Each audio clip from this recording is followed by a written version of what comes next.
selesai juga pemasangan depot administrasi ulang Napavi Water di Desa Serbaguna, Kecamatan Baru Makmur, Kabupaten Nagan Raya. Ini lagi pemasangan spanduk.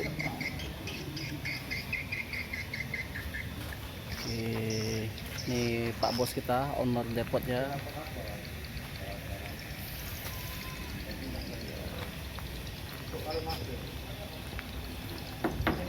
Ini dia tampilan depotnya.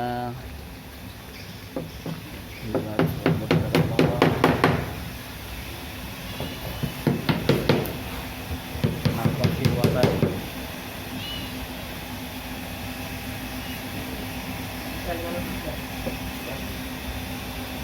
Depot ini diproses dengan teknologi RO system. Ya, ini RO nya.